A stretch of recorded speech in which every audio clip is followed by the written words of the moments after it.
Friends, good morning or good afternoon, as the case may be. We are once again here for our study of the Word of God under the ministry of Vic Balbido Evangelistic Ministry. To start right away, we have to prepare ourselves for the study of the Word of God. Let us name all our sins directly to God the Father, so we can be cleansed of any unrighteousness and iniquities. 1 John 1:9 says, if we confess our sins, God is faithful and just to forgive us our sins and to cleanse us from all unrighteousness. And for those who have not personally believed in Jesus Christ yet, the issue you are facing is not confession of sins, it is faith alone in Christ alone. John 3:36 says, he who believes in the Son has life. He who does not believe in the Son does not have life, but the wrath of God abides on him. Therefore, let us pray in silence.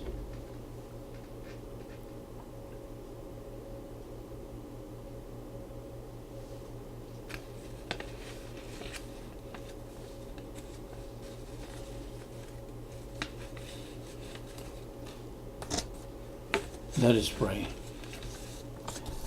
We are here, Heavenly Father, because of our love for the Word, because we are members of the royal family of God, because from eternity past, our life has had meaning, purpose, and definition, because we are commanded to take in your Word daily, just as we assimilate food daily. And we recognize, Father, that this is our briefing. This is our means of growth. This is the means of glorifying the Lord Jesus Christ. We are left here for this purpose, and therefore, we ask that through the ministry of God the Holy Spirit, this purpose might be fulfilled today. For we ask it in Christ's name. Amen. First of all, let me remind you that our ministry, the Vic Balbido Evangelistic Ministry, is embarking into our Bible study session where we purely and exclusively delve into the truths of the Word of God, which are all inspired by God the Holy Spirit, who is the only teacher of truth. Now, you know me as the one that conducts this ministry. I'm Vic Balbido, an ordained minister of the gospel or evangelist from Petaluma, California.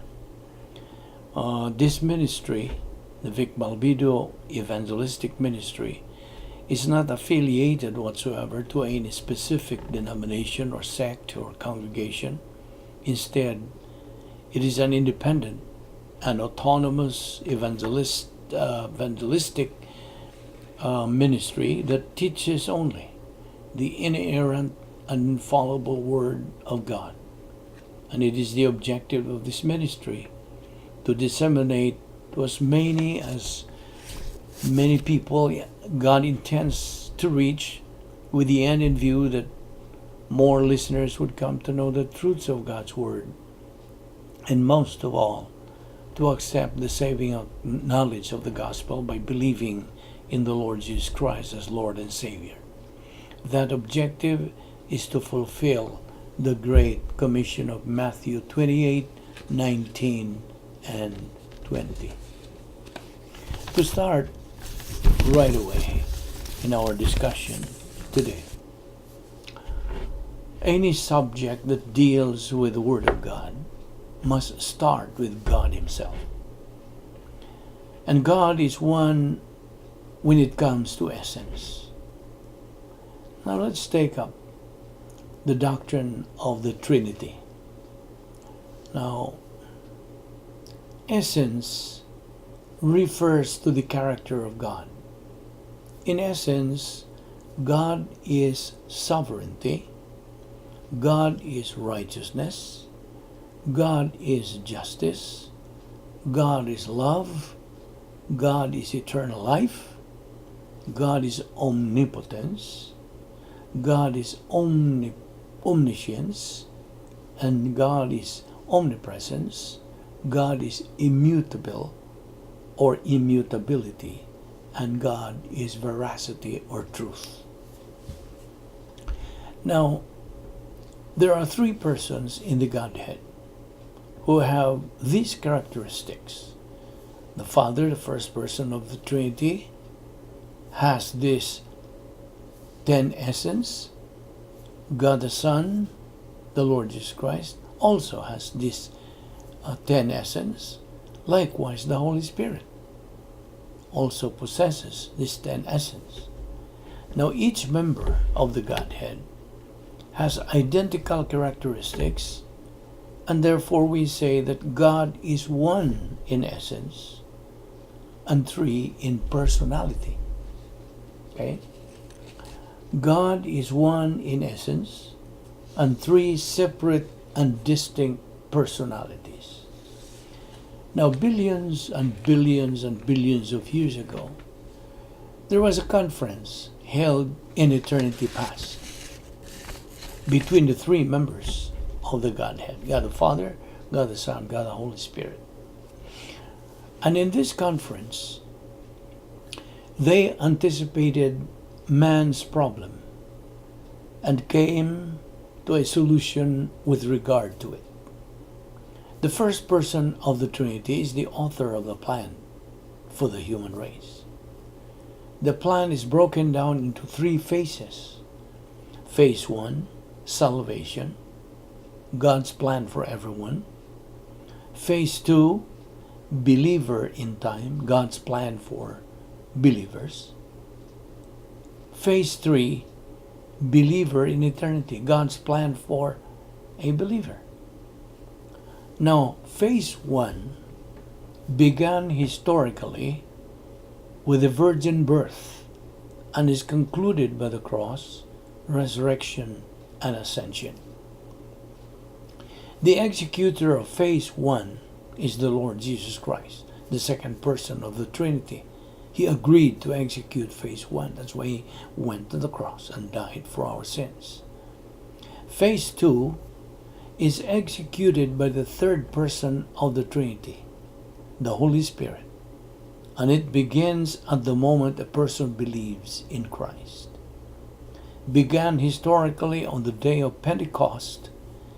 It will conclude with the resurrection of the church. Now, eternity.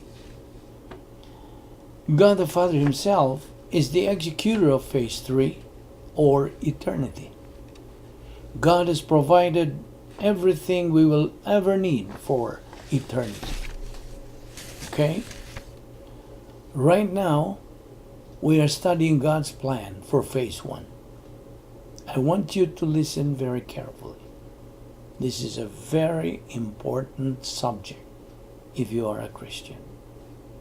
In phase 1, we have a barrier between man on one side and God on the other.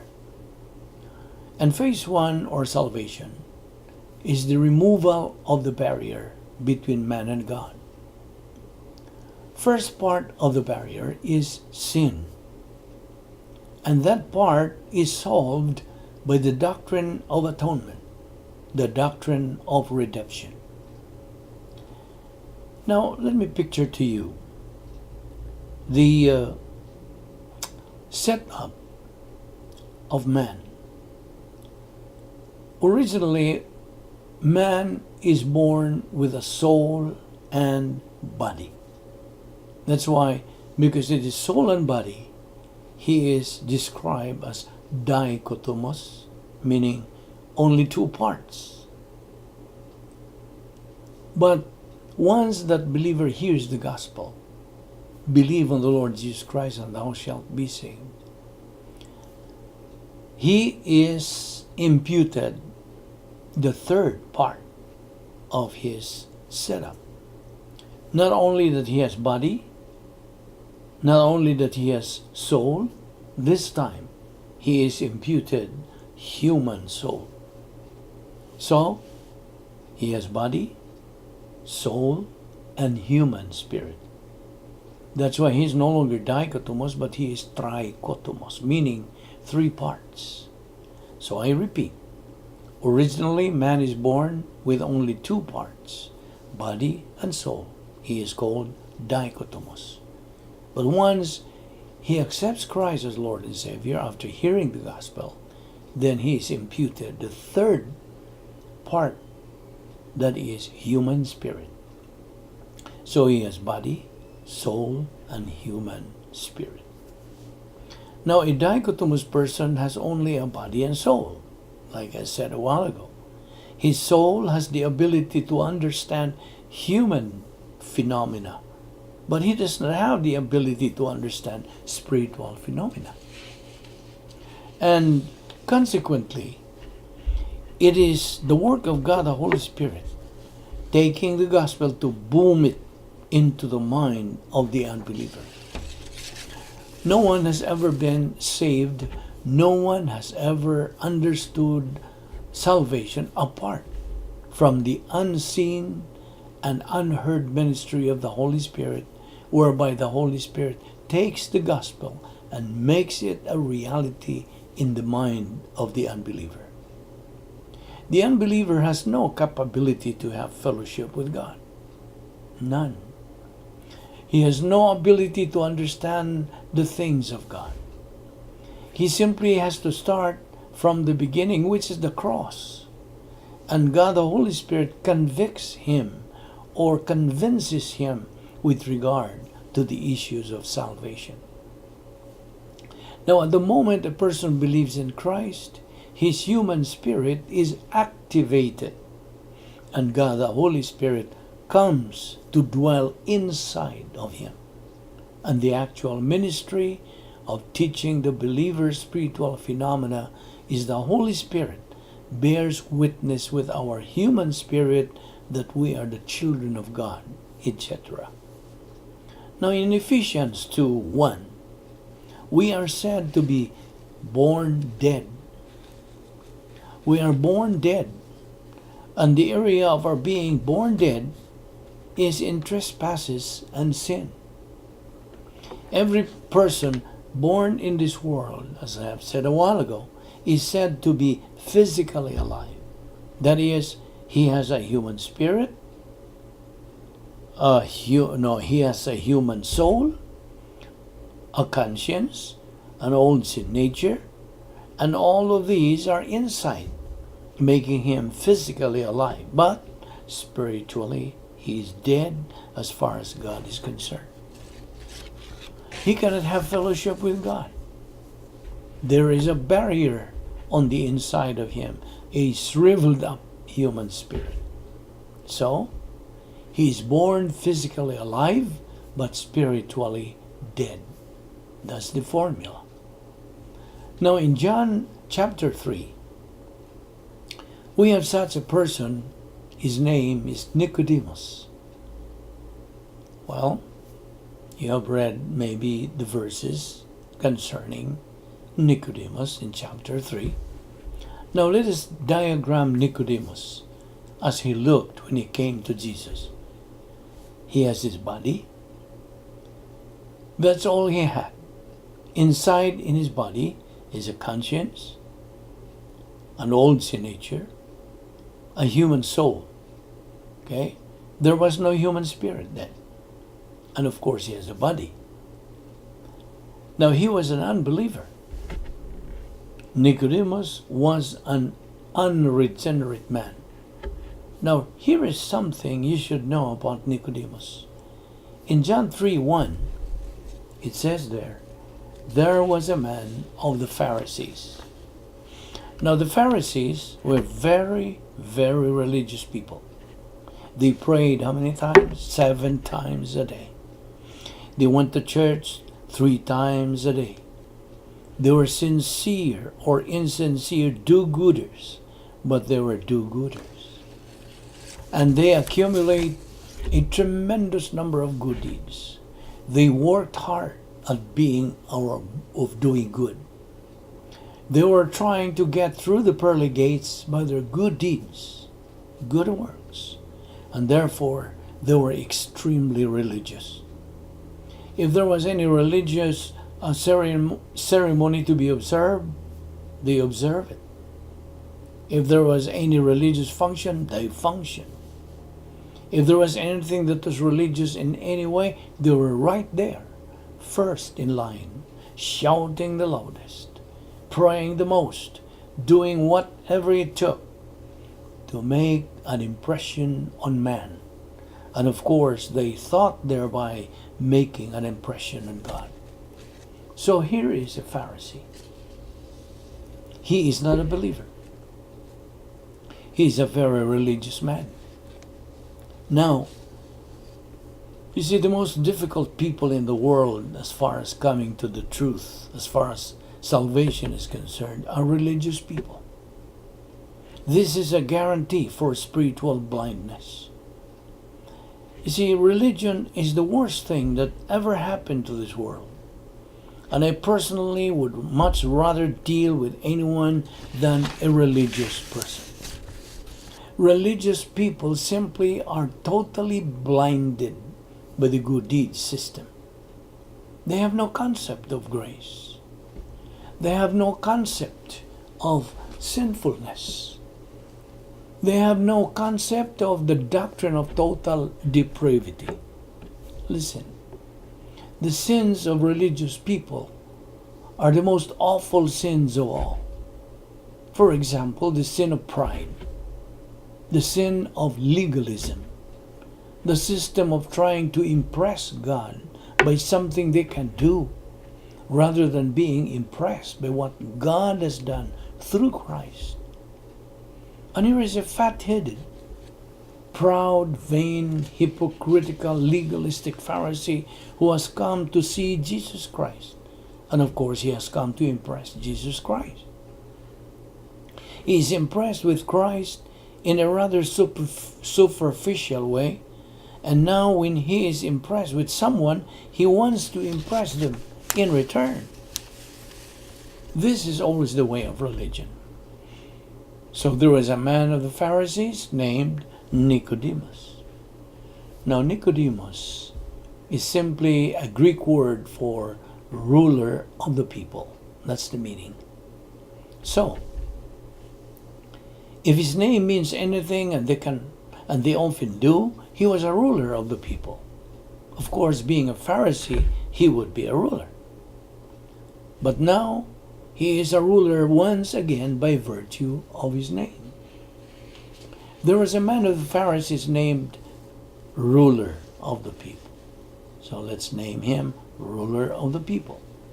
And then we have an explanation, a ruler of the Jews. Nicodemus was a ruler.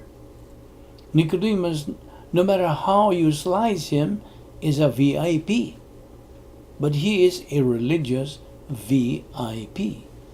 He is a self-righteous VIP. He is one of those described by Jesus in Matthew 23:27, a whitewashed tombs which look beautiful on the outside, but the inside they are full of dead men's bones.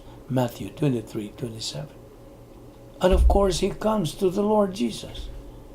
The same one came to Jesus by night. No, why by night and not by day? You know?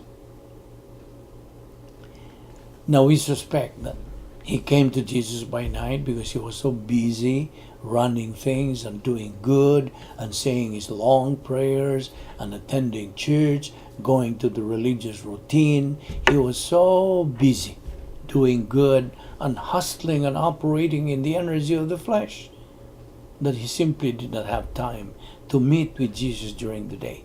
He was a very busy man. So, he came to Jesus by night. And he said unto him, Doctor. He gave him a degree immediately.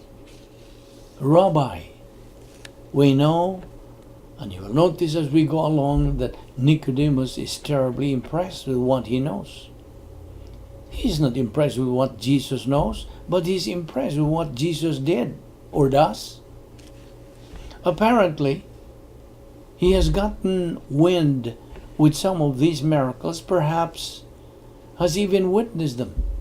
And as a result, he is terribly impressed with what Jesus is doing, but he isn't the least bit interested in what Jesus has to say.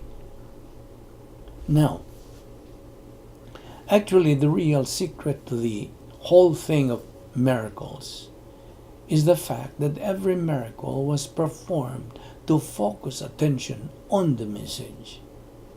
Miracles were not performed simply to alleviate suffering. If Jesus had simply performed miracles for that purpose, then Jesus was remiss and not healing everyone in the world. But time is just a drop in the bucket compared to eternity. And the principle and the point behind the miracles was to focus attention on the message. Now, here is a man who is impressed with the miracles, and up to this point has not been very impressed with the message. We know that thou art a teacher come from God. That's what he said. Now, how does he know that he is a teacher come from God? And why did he say it? Well, he knows it. He said, because no man could do the miracle that thou do except God be with him. But here's a point. A teacher from God teaches. A teacher from God talks. And if any miracle is performed, it would be performed in the heart of individual who responds to the content of the message. We are not talking about those kinds of miracles. Jesus Christ has raised people from the dead, resuscitated them. The blinds have seen, the deaf have heard, those who have been demon-possessed have been freed from demonism. Many unusual and marvelous miracles have been performed. Leprosy has been healed. This hasn't happened for many hundreds of years. And yet notice this. We know that you are a teacher come from God. Well, you could tell this man is mixed up right from the start. Because a teacher teaches.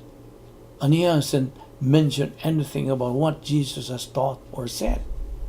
He simply emphasized the miracles. Now, of course, no man can do in the present linear action sart, meaning no man can keep on doing the miracles that thou doest. In other words, he is saying, in effect, well, the Sanhedrin and the Pharisees specifically had tried to explain the way this miracle business, but we found it very difficult to do so because they keep on happening. First of all, we could say it was accidental. Secondly, we can say it was an accident nature. We can't explain in a way a few of them, but when you keep on cranking out these miracles, there is no explanation. And so, we have to say, you are from God, or we have to say, you are a teacher from God. And of course, if there's anything that a teacher from God must do, it's teach. And you will notice once again, emphasis on miracles, not on teaching. Well, apparently at this point, there is an interruption. The Pharisee with the name of Nicodemus was not short on eyewash. He apparently was long-winded, as most of the Pharisees were. We know that Jesus said they prayed long prayers in public, always trying to impress people. You know, it's an amazing thing. The only people who are ever impressed with long prayers in public are other religious people. If there is anything that is terribly unimpressive spiritually, It's a long-winded prayer in public. Prayers in public are for specific purposes. And Jesus in the Sermon on the Mount emphasizes the importance of a short prayer and getting to the point. And whenever someone prays a long prayer in public, they're trying to impress someone beside God. Okay? Again, prayers in public should be short and to the point. If you're asking God's blessing on a service, well, then ask God's blessing on a service and get with the service. Now, no man can do these miracles except God be with you. Eye wash, long-winded eye wash, and so Jesus spares us any further discussion here and breaks right in on the eye wash. Jesus answered and said unto him, right now broke in on it. Verily, verily, I say unto you, except a man be born again, he cannot see the kingdom of God. John 3:3, John 3:7. And we call it getting to the point. So, right in the middle, Jesus interrupts this eye wash speech, and he said, you will never get into the kingdom of God unless you are born again. Now, for a person whose profession is trying to get into heaven by good deeds, this is quite a shocker. Now, I want you to notice something here. Our problem is birth. This man has been born physically into the world, but that's it. And Jesus said, except a man be born again. Now we are dealing with our problem, you see. Here again is the illustration. Here is the barrier between man and God. Man is born physically alive, but he is spiritually dead. Dead in trespasses and sin, Ephesians 2:1. Jesus said to this man, you cannot get into God's kingdom unless you are born again. Now remember, and keep in mind all the way through, we are talking about a religious man. Surely a religious man could discuss theology in the theological terms, or at least in terms of some mystery with little tints of philosophy. But I want you to notice here, this highly religious man cannot think spiritually. He cannot speak spiritually, and his reaction, I think, is most interesting. In verse 4, Nicodemus saith unto him, how can man be born when he is old? Apparently Nicodemus was old. And Nicodemus wants to know how a man could be born when he is an older person. Now, this is not a stupid question exactly, unless you think in terms that this man is religious. You would think that a religious man would see something spiritual here, and would immediately think in terms of a spiritual or a mystic or a mystery type birth, not a physical birth. But here is a religious man, and he can only think in terms of physical phenomena, and therefore when Jesus said you must be born again, he thought you have to be born again physically, and he wanted to know the mechanics of this thing.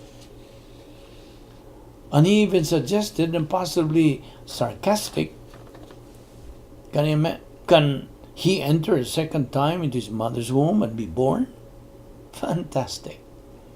Jesus said to Nicodemus, look, Nicodemus, you're only a body and a soul. You are dichotomous. Jesus was talking about the spiritual birth, not physical. Nicodemus, being a Pharisee, leader of religion, was familiar with some vocabulary in the theology of the Pharisees. Two words that connote spiritual things water and spirit. So Jesus answered, Verily, verily, I say unto thee, except a man be born of water and of spirit, he cannot enter into the kingdom of God. Verse 3 again says, except a man be born again, he cannot see the kingdom of God. This phrase simply amplifies the first phrase. Now in verse 5, except a man be born of water and of spirit, he cannot enter into the kingdom of God. So, this is an amplification of the first phrase. And Jesus is still talking about the same thing. Now, why do we have to give 525 words extra? Because every time some people say water, immediately they jump to a conclusion: baptism. Water is the next item on the agenda for our examination.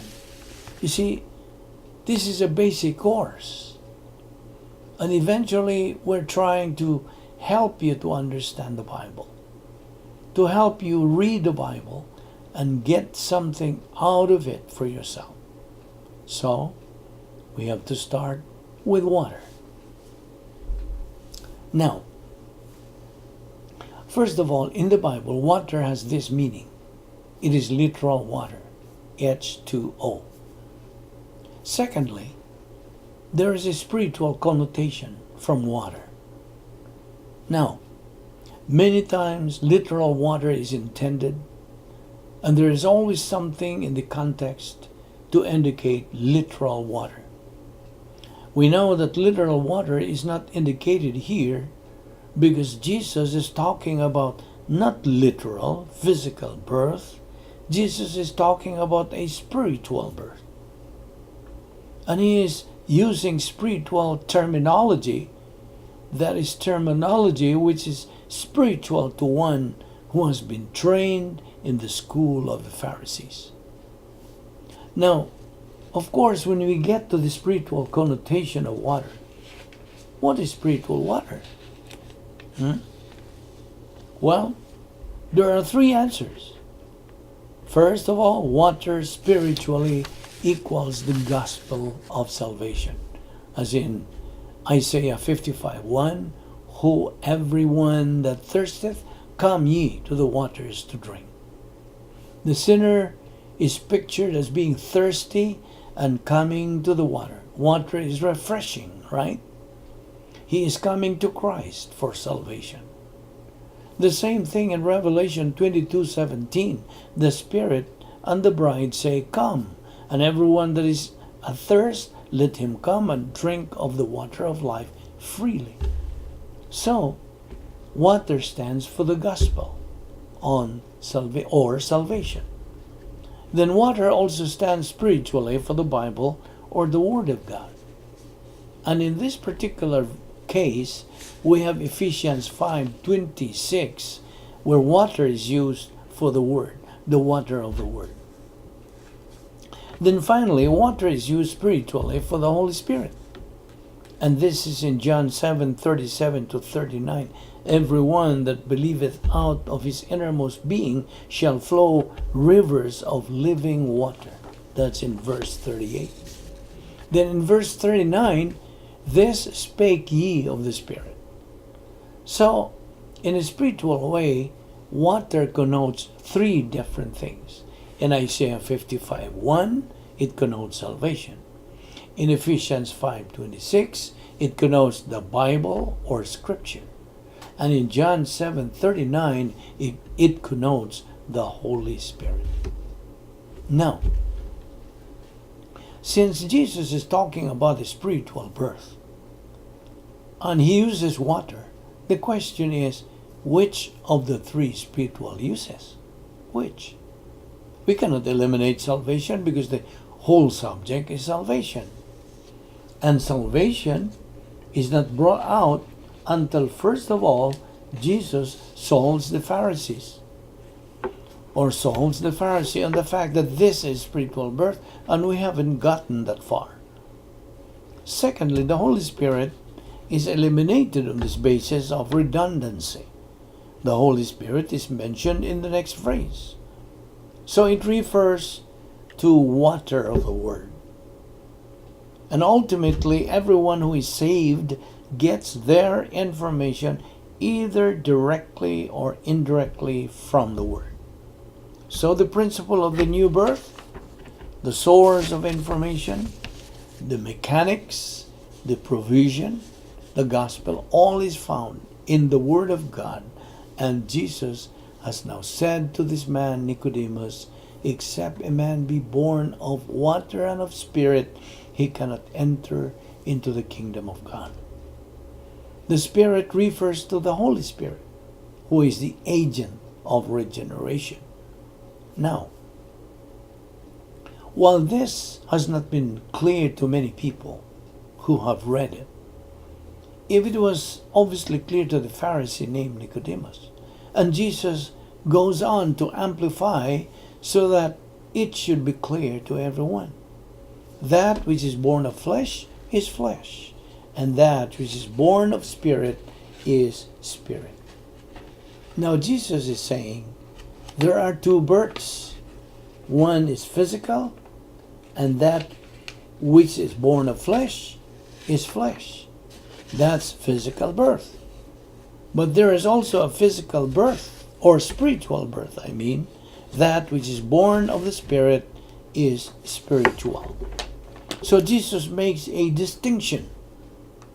And when he says you must be born again to enter the kingdom of God, he is not referring to a physical birth, he is referring to a spiritual birth.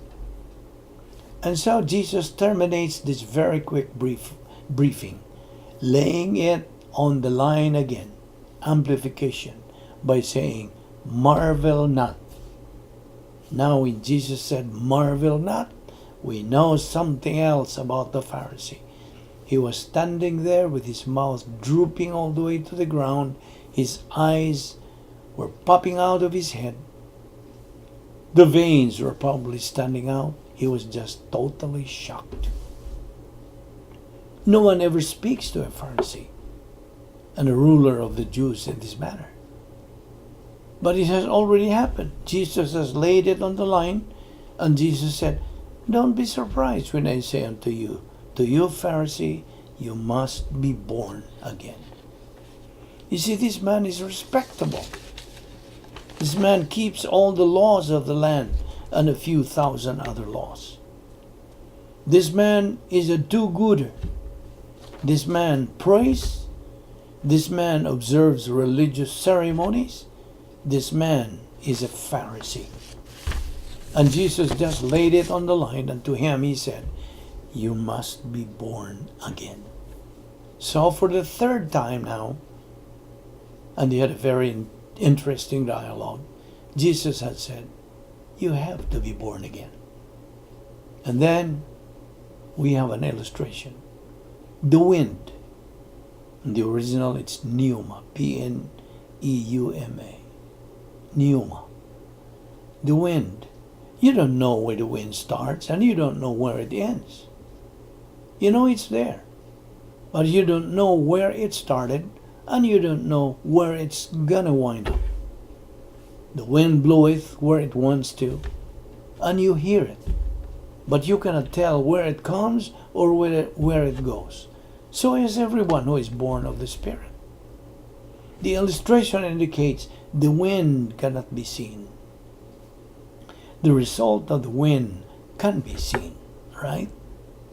Where the wind originates, you don't know. You know it's there right now because it hits you on the face, or it blows over a tree, or it blows some dirt in your eye. So, you know the wind's there. But how it got there, where it's going, you cannot see it. You see the results. And so it is with the spiritual birth. It isn't the birth you see. It's spiritual. It is unseen, but it is real. It is just as real as the wind. Now, after this tremendous discourse, which I'm sure it's clear to everyone here today, With the possible exception of a few religious people, Nicodemus, the great religious giant, now has something to say. And I want you to notice the tremendous depth of his mentality. Now, the man is a real academic person. He is a well-established person academically. He is a Pharisee. He is well-trained and he is smart. But you see, all of his smartness is in his soul. He is a soulish person. He is smart about a lot of things, but when it comes to spiritual phenomena, he is ignorant or just plain stupid, simply because he doesn't have the equipment to understand. He doesn't have a human spirit. You see, he is dead. That's the trouble. And he has to be born, and he cannot understand before he is born. He couldn't work out differential equations before you were born, right? In fact, maybe you cannot work them out now. But the point is, you don't understand until after you are born, till after the equipment put together, till after the soul is in the body. Then you start understanding things. And here is Nicodemus at the impasse, because you see, he cannot understand spiritual things because he doesn't have the equipment. Now, in this rebirth, here is the clue as to how he is going to understand anything. Except a man be born of water. That's the content of spiritual phenomena, the Word, the Bible, and of the Spirit.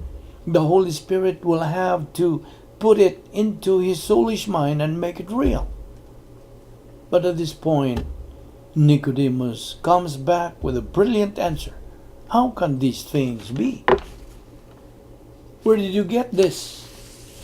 I didn't get a single bibliography when I went to a graduate school, Nicodemus said, and he didn't.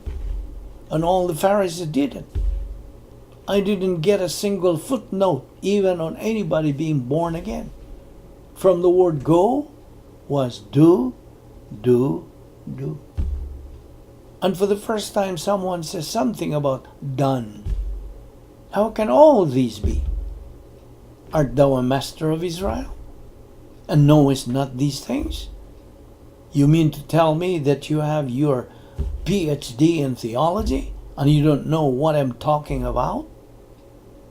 Nicodemus was simply grasping our Lord's discourse. He simply understood it in his human viewpoint terms. But our Lord meant all about it in terms of divine viewpoint. That's why there's a great difference between human viewpoint and divine viewpoint. They are 180 degrees different. They are mutually exclusive. They are a dead opposite. With your heads bowed and eyes closed, let's dedicate the closing moments to those of you who are here without hope, without Christ, without eternal life. This is the most important moment in your life. In fact, in your entire life. Yes, this is the most holy moment in this particular gathering today, because this will determine your eternal future. As you sit there today and you consider who Jesus Christ is and what he has done, the Lord Jesus Christ said, I am the way, the truth, and the life. No man comes to the Father but by me. That means the Lord Jesus Christ is either a liar or he is what he says he is, the Savior. The Lord Jesus Christ is the Savior. And what does this mean? That means Jesus Christ came into this earth, took on the form of man, and was God, undiminished deity, and true humanity in one person. He came for one reason, that was to die for you. Greater love has no man than to give up his life for a friend. The Lord Jesus Christ did not give up his life for a friend. He gave it up for the entire world, even for those who hated him, even for Pharisees who hated him. He died for them, and he died for you. And what does that matter, you may ask? It does matter because while he hung on the cross, God the Father imputed to him, the perfect God-man, the one who did not deserve it, the Father imputed to him all the sins of all mankind and judged Jesus Christ for them. In that judgment, he became our substitute. He was judged for all our sins, so that those sins are no longer an issue between us and God. They have been paid for. We don't have to pay for them. You don't have to pay for them. They are blotted out. So, now as the scripture says, all that you need to do to have a relationship with God for eternity is to believe in the Lord Jesus Christ. Believe who he was and what he did for you. That's the content of that faith. And that's it. God so loved the world that he gave his only begotten Son, that whosoever believeth in him shall not perish, but have everlasting life. So you want eternal life? This is the only way to have it. When you do that, you will be born again. That's being born again into the family of God forever. Heaven is securely guaranteed for you. So, believe on the Lord Jesus Christ, and thou shalt be saved. Let us pray. Thank you, Heavenly Father, for the grace, opportunity of fellowshipping in your word today. May God the Holy Spirit motivate and challenge us to continue feeding our soul with your word until we reach the stage of capacity for life, which is the pleroma stage, thus become winners in this present life and in the life hereafter. We pray that what we learn in your word today may become a blessing to our life. This we ask in Christ's name. Amen.